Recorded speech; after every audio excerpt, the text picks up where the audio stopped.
Hello বন্ধুরা, আজকে আমি তৈরি করব মহারাষ্ট্রের একটি ট্র্যাডিশনাল মোদক তৈরির পদ্ধতি, উকড়িচে মোদক।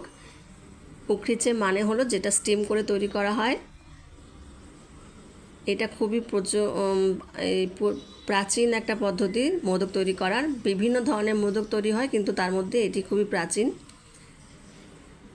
আর এটা খুব সহজেই তৈরি করা যায়। বাড়িতে তৈরি করে গণেশ ঠাকুরের সামনে আপনারা নিবেদন করতে পারেন।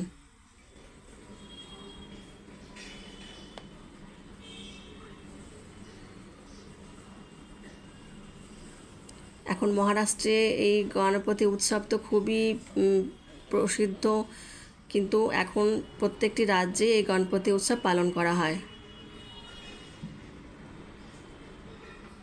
এতে লাগছে, এই কাপের মেজারমেন্টটা আমি নিয়েছি 3 কাপ মতো নারকেল কোড়া, 1.5 কাপ গুড়, 3 কাপ চালের আটা, ঘি, এলাচ আর জায়ফল। কালার নিয়েছিলাম কিন্তু এটা ইউজ করিনি। আর 2 টেবিল চামচ মতো মিল্ক পাউডার আর সামান্য নুন।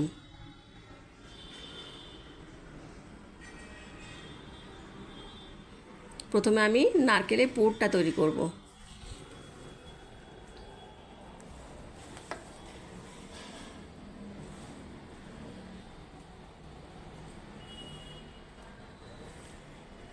এক চামচ মতো ঘি দিচ্ছি।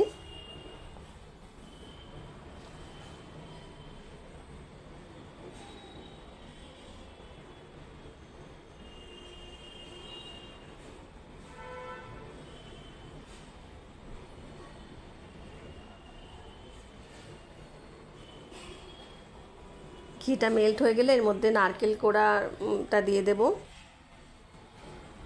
এখানে 3 কাপ মতো নারকেল কোড়া আছে, আমি যে কাপটা দেখিয়েছি।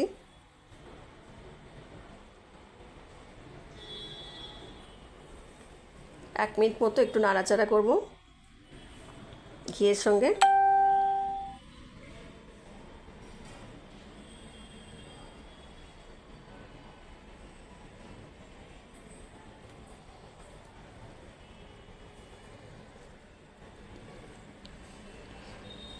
এখন কয়েক টুকরো এলাচ দিয়ে দিলাম, একটু ক্রাশ করে নিয়েছিলাম। এটা ঘিয়ের মতো দিয়ে দেওয়া যেত প্রথমে। এখন ওই যে 1.5 কাপ মতো গুড় নিয়েছি সেটা দিয়ে দিচ্ছি।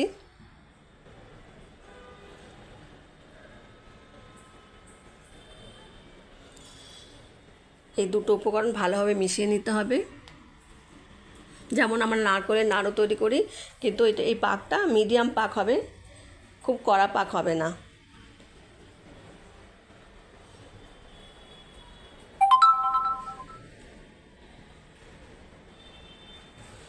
একটু পরেই গুড়টা মেল্ট হয়ে যাবে।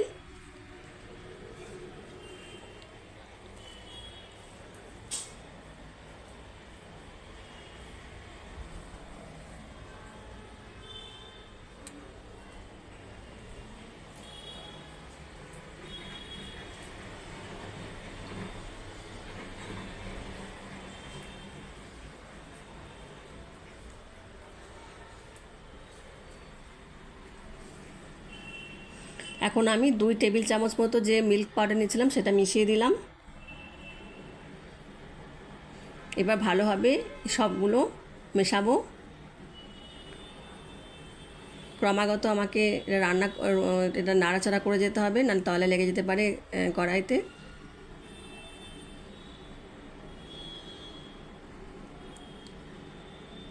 মিল্ক পাউডারটা দেওয়ার পরে একটু পাতলা হয়ে যাবে, তখন সেটাকে একটু নাড়াচাড়া করে আর একটুখানি ঘন পুর তৈরি করে নিতে হবে। সামান্য একটু ঘন হবে, একদম পাতলা হলে অসুবিধা।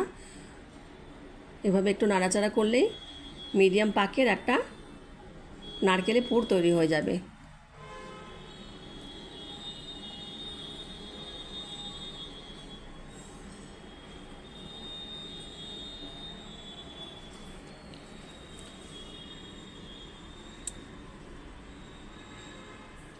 এখন আমি তুলে নিচ্ছি কড়াই থেকে।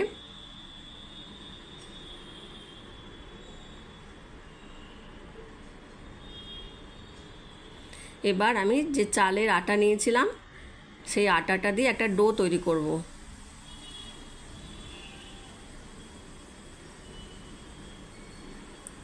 আমি এই কাপে 3 কাপ আটা নিয়েছি, সেই জন্য 3 কাপই জল দিচ্ছি।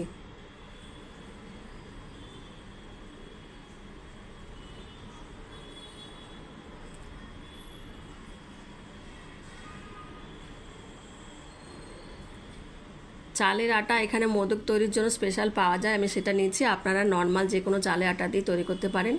একটু নুন মিশিয়ে দিলাম।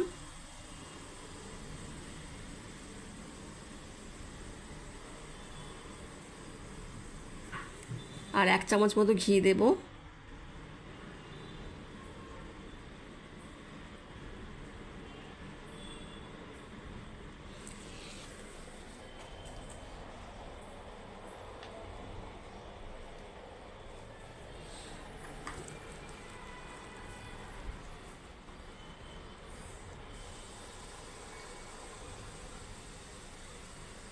লো ফ্লেমে রান্না করতে হবে, কিন্তু ঘিটা গলাবার জন্য আমি একটু আঁচটা বাড়িয়ে দিয়েছিলাম।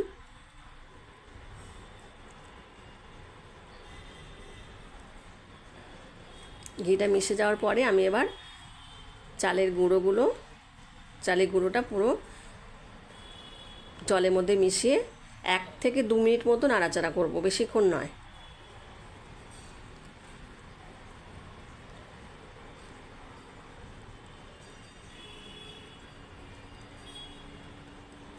এক থেকে 2 মিনিট মতো নাড়াচাড়া করলে জলের সঙ্গে সম্পূর্ণভাবে মিশে যাবে চালের আটা। মিশে গেলে আমি কড়াইয়ের মধ্যে রেখে দেব। যে যে তাপটা কড়াইতে থাকবে সেই তাপেই 10 মিনিট মতো ঢাকা দিয়ে রেখে দেব। কড়াইয়ের মধ্যে রাখবো এটাকে। 10 মিনিট মতো রাখার পরে আমি এবার একটা থালার মধ্যে নিয়ে নিচ্ছি চালের ডোটাকে।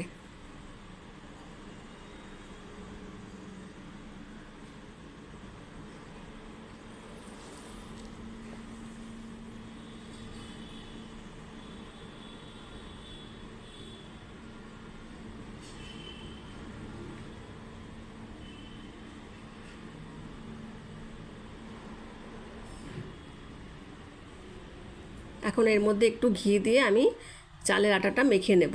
একটু সামান্য গরম থাকবে, সেই অবস্থায় মাখবো। হাত দিয়ে মাখা যাবে সেরকমই গরম থাকবে।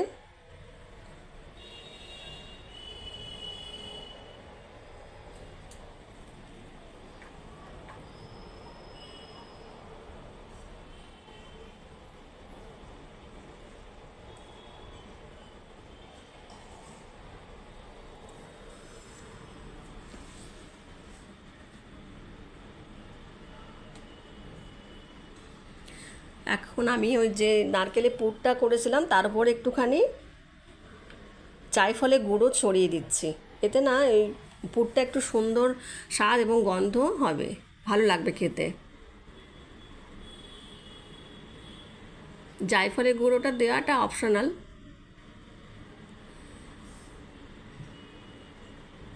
ভালো করে মাখিয়ে নিচ্ছি। গুড়ের জিনিস তো একটু স্টিকি হয়, সেজন্য একটু অসুবিধা হচ্ছে মাখাতে।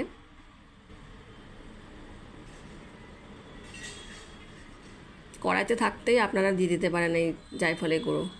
এখন আমি একটা মোল্ড নিয়েছি, এটা 3টে ফোল্ড করা যায় মোল্ডটা। প্রথমে মোল্ডের ভেতরটা ভালো করে ঘি দিয়ে মাখিয়ে নেব। এখন সব জায়গাতেই মোল্ড পাওয়া যায়।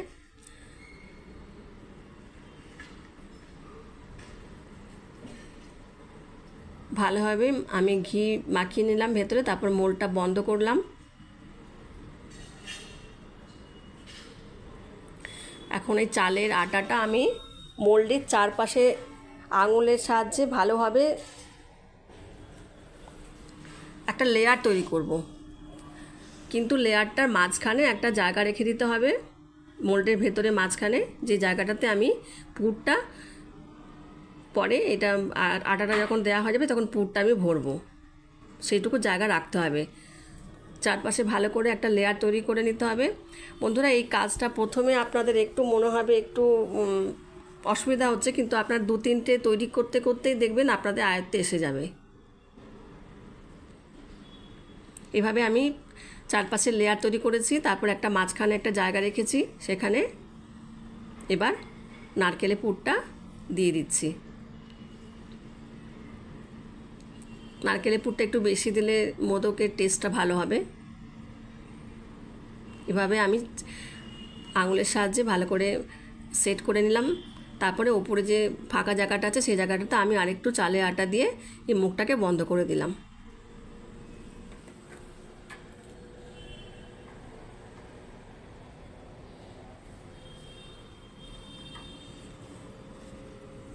এখন মোল্ডটা খুলে নেব, খুলে আমি যে মোদক তৈরি হয়ে গেছে সেটা বের করে নেব। এই যে এরকম আকৃতিতে মোদক তৈরি হবে।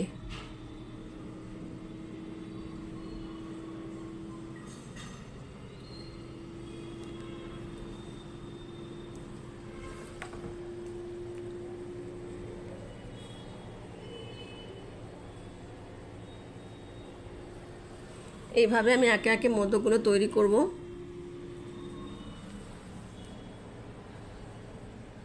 প্রথমে আঙুলের সাহায্যে আমি ভেতরে একটা লেয়ার তৈরি করব। লেয়ার তৈরি করে মাঝে একটু জায়গা রেখে দিতে হবে যাতে পুরটা সেখানে দেওয়া যায়।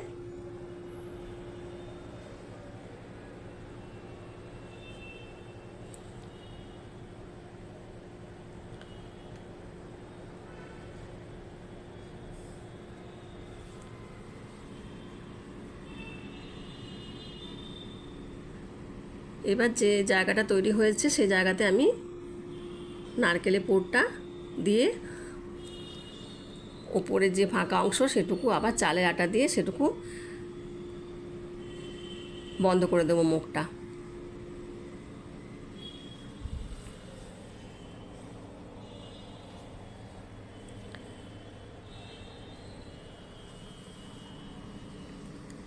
প্রিয় বন্ধুরা, আপনারা যারা আমার সঙ্গে আছেন প্রথম থেকে তাদেরকে আমি অসংখ্য অসংখ্য ধন্যবাদ জানাচ্ছি। আপনাদের কমেন্ট সবসময় পড়ি, খুব ভালো লাগে। আপনাদের যে সহযোগিতা পেয়ে আমি খুবই ধন্য। যারা নতুন যোগ হয়েছেন তাদেরকে আমি অসংখ্য অসংখ্য ধন্যবাদ জানাচ্ছি। আপনারা আমার পাশে থাকবেন। আর যারা আজকে প্রথম চ্যানেলটিতে এসেছেন তারা যদি ভালো লাগে সাবস্ক্রাইব করবেন, লাইক শেয়ার কমেন্ট করবেন, আর আপনাদের প্রতিবেশী আত্মীয় স্বজন বন্ধুদের সঙ্গে চ্যানেলটি শেয়ার করবেন। এভাবে আমি সব মোদকগুলো তৈরি করে নেব একটা একটা করে। কিন্তু থালাটা আমি সাইডে রেখেছি বলে দেখা যাচ্ছে না, আমি এখানে একটু মিস্টেক হয়ে গেছে, ক্যামেরায় ফোকাসে আসেনি।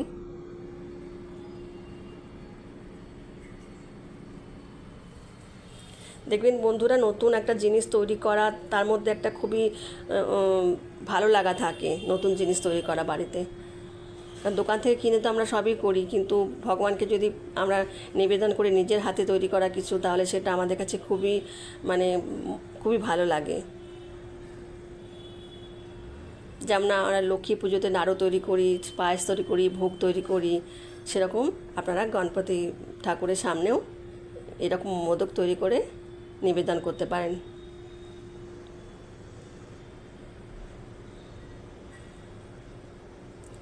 আর এই মোল্ড যদি না থাকে তাহলে মোমোর যেরকম আকৃতি হয়, গোল মোমো, সেই আকৃতিতেও তৈরি করে ভেতরে স্টাফিং করে মোদক তৈরি করা যায়। আপনারা সেটাও করতে পারেন।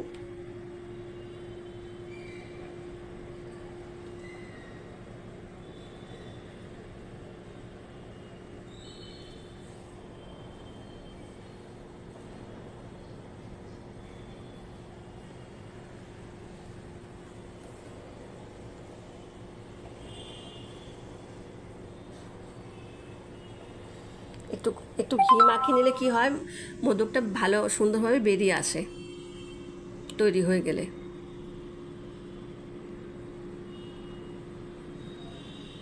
এভাবে আমি সবগুলোই তৈরি করে নিয়েছি।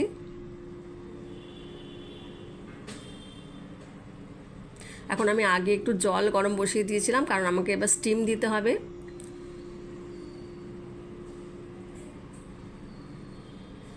একটু আগে থেকেই বসিয়ে রেখেছিলাম জলটা।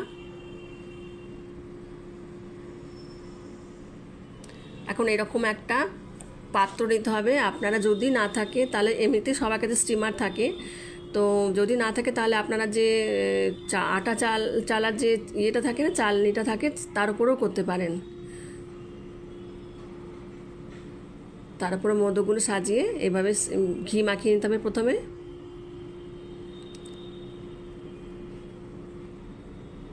এর উপর আবার মানে গোল করে কলা পাতা কেটে বসিয়ে দেওয়া যায়, তাতে সুবিধা হয়, যখন মোদক তোলার সময় খুব সুন্দরভাবে উঠে আসে। কিন্তু আমার কাছে অ্যাভেলেবেল ছিল না, ওই জন্য আমি ঘি মাখিয়ে নিয়ে মোদকগুলো বসিয়ে দিচ্ছি। যতগুলো আঁটবে ততগুলোই দেবো।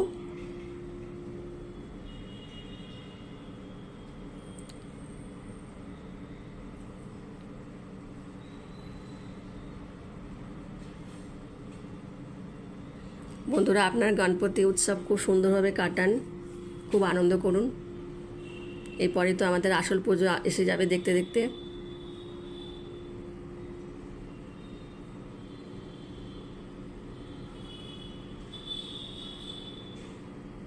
এখন ঢেকে দিলাম। মোটামুটি 10 থেকে 12 মিনিট মতো এটা স্টিম দিতে হবে। দেখবেন মোদকের গায়ে একটা সাইন এসে যাবে, তখনই বোঝা যাবে যে হয়ে গেছে মোদক তৈরি।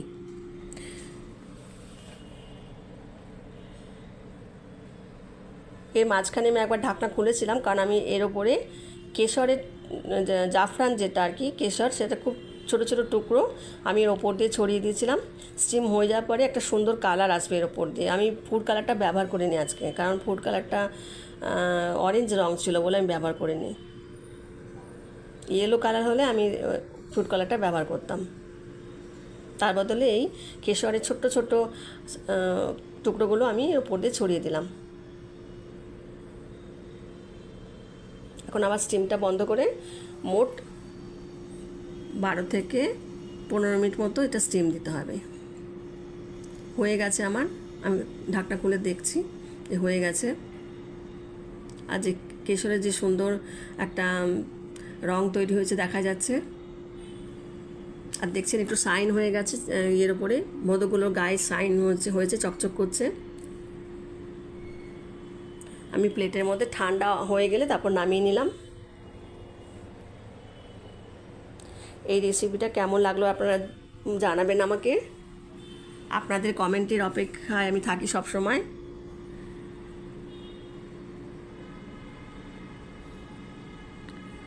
বন্ধুরা, আপনারা সকলে খুব ভালো থাকবেন, সুস্থ থাকবেন। আজকের মতো বিদায় নিচ্ছি। নমস্কার।